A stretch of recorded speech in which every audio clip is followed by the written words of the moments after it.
Goiânia foi projetada para 50 mil pessoas e hoje já tem quase 1,5 milhão de habitantes. O projeto inicial há muito tempo não atende às demandas da população e a cidade acumula problemas, como trânsito lento, deficiências na mobilidade, barulho, poluição e especulação imobiliária.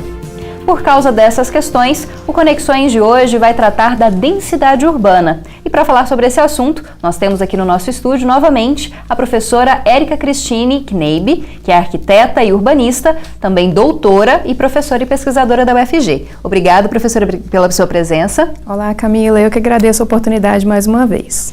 E a gente vai começar falando a respeito da densidade urbana. Para falar desse tema, primeiro para o nosso telespectador. O que é a densidade urbana e qual que é a realidade de Goiânia em relação a esse assunto? Bom, densidade, ela normalmente é a relação entre uma variável e a área dessa variável. Então, quando a gente fala de densidade urbana, nós podemos falar de vários tipos de densidade. Seja a densidade populacional, a densidade habitacional, a densidade de empregos, né, a densidade de unidades imobiliárias, por exemplo. Só que a mais comum, né, de nós trabalharmos é a população. Então, a concentração da população dividida pela área que essa população ocupa. Aqui em Goiânia, nós temos diversos tipos de densidade, diversos índices de densidade, né? A média que os estudos apontam é de 30 habitantes por hectare. Mas, por exemplo, no setor bueno, que é um setor, né, mais adensado, mais verticalizado, esse número vai para 600 habitantes por hectare. Isso é muito? É pouco? Né? As pessoas às vezes têm dúvida. Assim, os estudos também apontam que uma densidade considerada adequada seria de 300 habitantes por hectare. A gente sabe que cidades com grande densidade têm problemas e, ao mesmo tempo, áreas com baixíssima densidade também têm problemas. Então, qual que é, né, o mais adequado? É você buscar um equilíbrio das densidades. Então, enquanto você tem um setor bueno com 600 habitantes por hectare, você tem outros bairros em Goiânia onde a densidade é muito baixa. Né? E a gente sabe que baixa densidade significa alto custo de infraestrutura, seja provimento de água, energia elétrica. Para o transporte coletivo, as baixas densidades também não são boas, né? São muito ruins, porque os ônibus precisam ir cada vez mais longe para buscar apenas algumas pessoas. Então, assim, de novo, né? Altas densidades muitas vezes sobrecarregam a infraestrutura.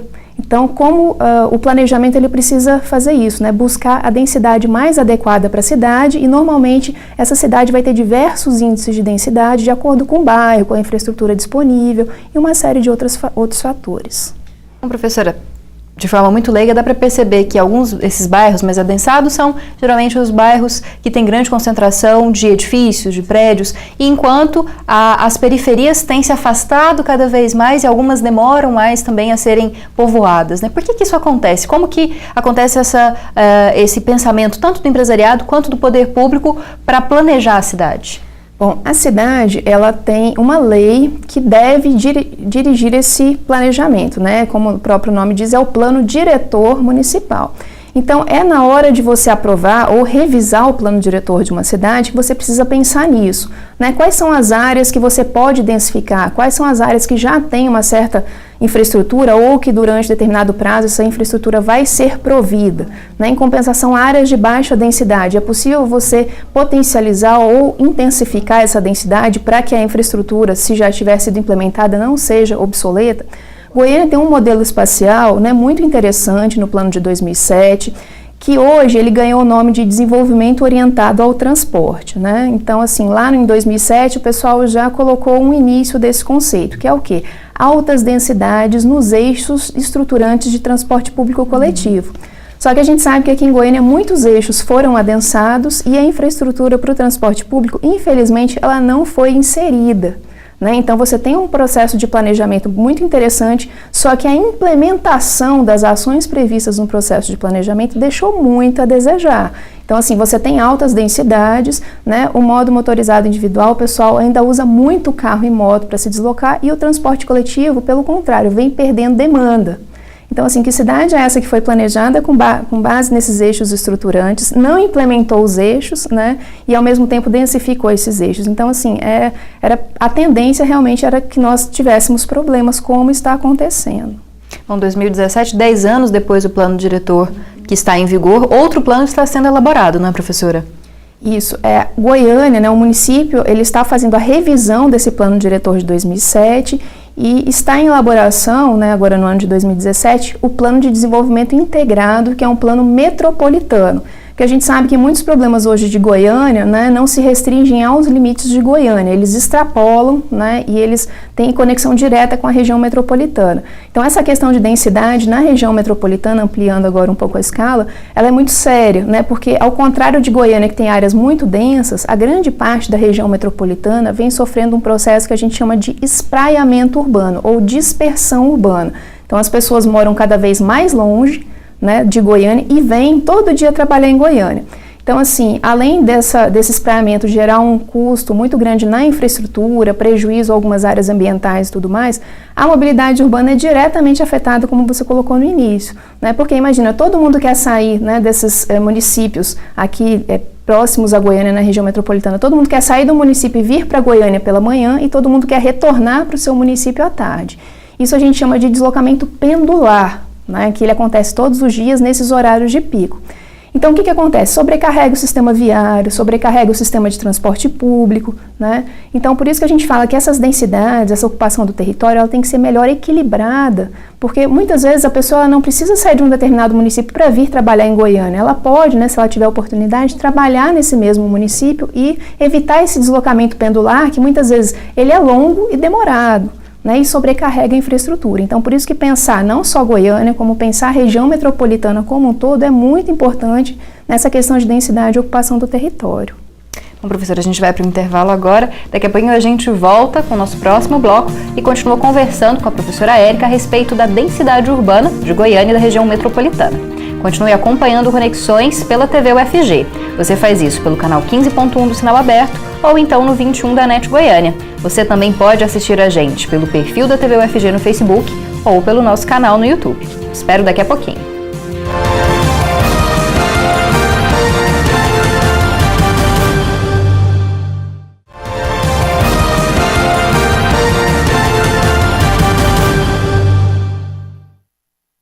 Estamos de volta com Conexões e o tema de hoje é densidade urbana.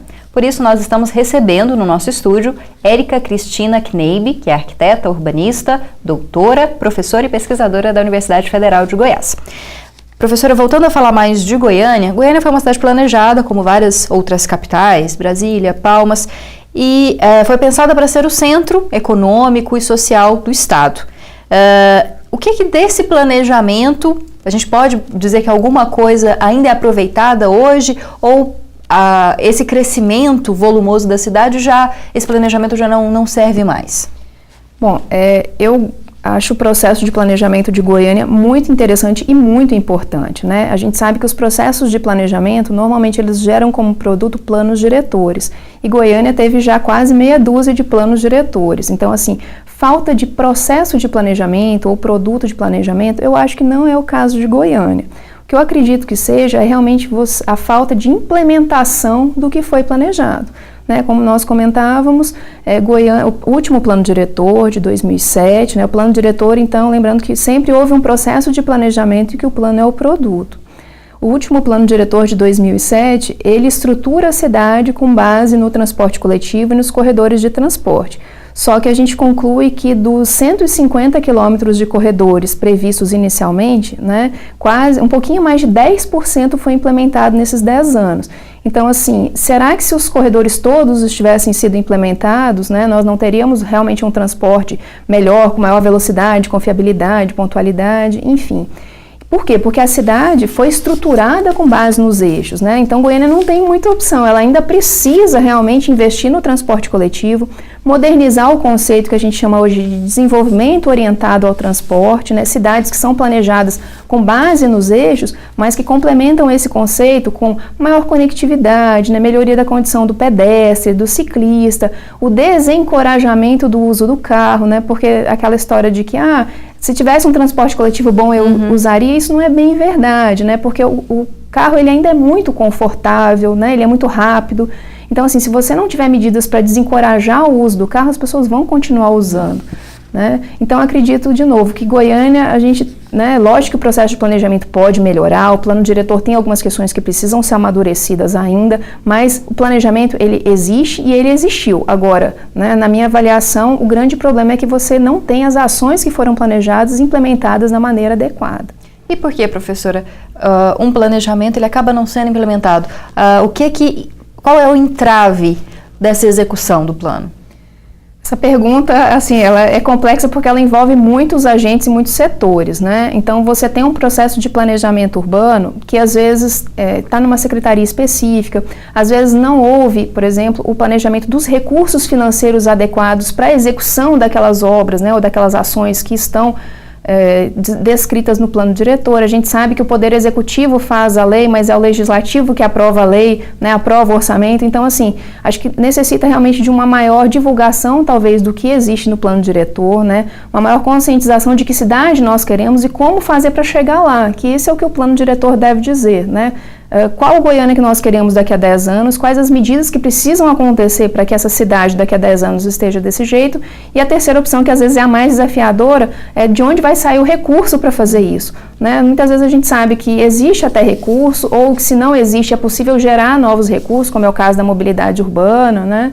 Você tem como gerar recursos para investimento em mobilidade urbana, a Lei Federal de Mobilidade traz uma série de instrumentos, e aí a gente pode entrar também na questão da gestão pública, né? O que é prioridade de gestão, tem os planos de governo, então assim, é uma questão que não é muito fácil da gente responder, porque envolve, né, muitos setores, muitos agentes e muitos interesses, né? Às vezes há interesses em desenvolver determinadas áreas da cidade, enfim, então é um processo que eu acho que a população precisa se apropriar mais, até para saber cobrar melhor. E como se apropriar, professora? Existem canais em que a população possa sugerir coisas ao planejamento, ou que ela possa acessar esse plano diretor?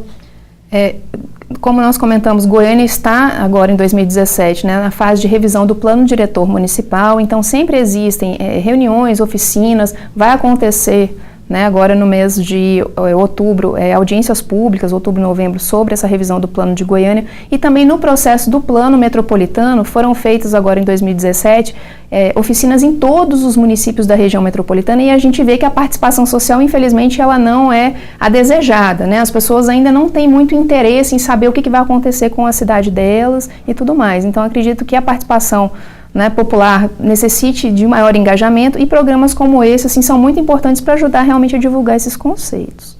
Professora, a gente pode relacionar densidade urbana com qualidade de vida, os dois conceitos? Porque a gente vê muitas pesquisas, a cidade tal tem maior qualidade de vida, Goiânia é uma cidade urbanizada. Como relacionar esses dois conceitos? Eles são diretamente proporcionais, vamos dizer assim, né? Mas sempre naquela relação da densidade planejada e a infraestrutura necessária para absorver essa densidade.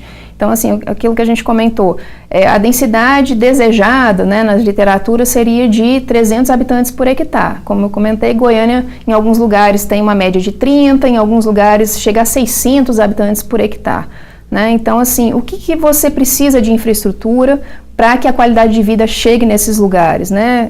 A gente sabe que áreas periféricas de baixa densidade muitas vezes não têm infraestrutura necessária. Em compensação, áreas, né, às vezes, por exemplo, o centro de Goiânia é uma área que em alguns lugares você poderia até estimular a densidade porque a infraestrutura está lá. A literatura também ela aponta que baixas densidades, então elas encarecem a infraestrutura, né? Elas geram muitas vezes a ausência de serviços urbanos, como coleta de lixo e tudo mais, justamente por ser uma infraestrutura cara de você levar a áreas muito distantes. Em compensação, altas densidades, densidades muito altas, você pode ter problemas, né, de insolação, ventilação, problemas de segurança, problemas de congestionamento, que é o que a gente enfrenta. Então, de novo, o que deve se buscar é um equilíbrio das densidades e uma compatibilização entre a densidade populacional, principalmente, e a infraestrutura que aquela área suporta, né? Parece fácil falar assim, né, mas a implementação disso, normalmente, ela é um desafio. Professora, a gente pode relacionar também essa questão dessa desigualdade nas densidades populacionais em Goiânia com a questão da violência urbana? Olha, a densidade, ela pode contribuir sim, né? As periferias de baixa densidade, que tem muitos vazios urbanos, áreas desabitadas, que normalmente não têm infraestrutura, não têm equipamentos, elas, né, tendem a ter índices de violência maior. Em compensação, áreas também muito densas, né? Você pode perder o controle com questão de segurança. Mas eu acredito que hoje seja um processo generalizado, né? Você tem insegurança nas áreas de baixa, nas áreas de alta densidade. Então, assim, acredito que a questão de segurança pública hoje é um tema muito sério, né? Que ele não está diretamente relacionado à densidade, mas a densidade pode ser um dos fatores que influencia, mas assim, com relação às políticas públicas, acredito que segurança pública hoje seja um desafio para as cidades e para a região metropolitana como um todo. Bom, professora, a gente vai para mais um intervalo e daqui a pouco a gente retorna com o último bloco do Conexões. Você pode contribuir com a gente mandando a sua sugestão de tema para ser discutido aqui no programa. É só mandar um e-mail para jornalismo@tvufg.org.br ou então pelo WhatsApp no 99181 1406. Espero daqui a pouco.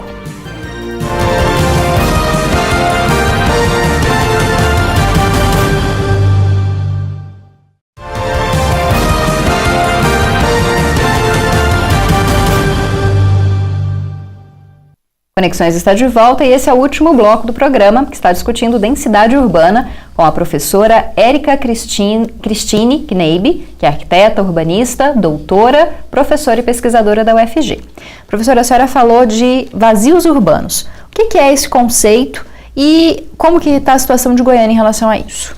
Bom, a gente tem uma lei que é o Estatuto da Cidade, né, de 2001, que ele fala que a cidade ela tem que ter uma função social, né? Ele fala muito sobre a função social da propriedade. E os vazios urbanos, eles são o oposto disso, né? São áreas na cidade, grandes áreas, normalmente áreas providas de infraestrutura que não estão cumprindo o seu papel social, elas não estão sendo aproveitadas, pelo contrário, muitas vezes elas ajudam a encarecer a infraestrutura, né? Dentre outros problemas. Então, vazios seriam essas áreas desocupadas ou subutilizadas que necessitam ter uma função para que se exerça a função social prevista no Estatuto da Cidade. Esses vazios, essas áreas desocupadas, têm muito a ver com a questão da especulação imobiliária de pessoas que têm lotes ou propriedades em áreas mais nobres, mais visadas da cidade, esperam que aquilo renda mais para depois construir algo ou revender. Possível, né? Assim, a gente teria que estudar caso a caso, mas sim, é possível que grandes glebas estejam, né, em estoque imobiliário. Agora, o Estatuto da Cidade, aquela lei que eu mencionei, ele traz uma série de instrumentos que você pode, vamos dizer assim, desincentivar as pessoas a terem vazios urbanos, né, na cidade. Então, ele traz lá o IPTU progressivo e uma série de outros instrumentos que o poder público, no seu processo de planejamento, né, no âmbito do plano diretor, pode sinalizar, mapear e sinalizar quais são os vazios urbanos que estão trazendo algum prejuízo à cidade e utilizar instrumentos. Então, assim, no campo legal, no campo de gestão, é possível, né, você diminuir os vazios, você gerar essa função social da propriedade e realmente fazer com que as áreas providas de infraestrutura, né, tragam um benefício para a cidade e não um problema. Falando dessa questão desses vazios, me recorreu a ideia das ocupações, que Goiânia é uma cidade conhecida por ocupações desses territórios. A gente teve recentemente no Jardim Novo Mundo, em outras épocas, em outras regiões da cidade, como o Nova Esperança. Essa especulação e esses vazios acabam gerando essa vontade de pessoas que às vezes se deslocam muito, que moram em bairros muito afastados, de ter esse local para moradia. A questão da moradia, né, ela é uma questão séria que precisa ser muito bem estudada, principalmente pela gestão pública, para que você, né, diminua ou até mesmo elimine o déficit habitacional.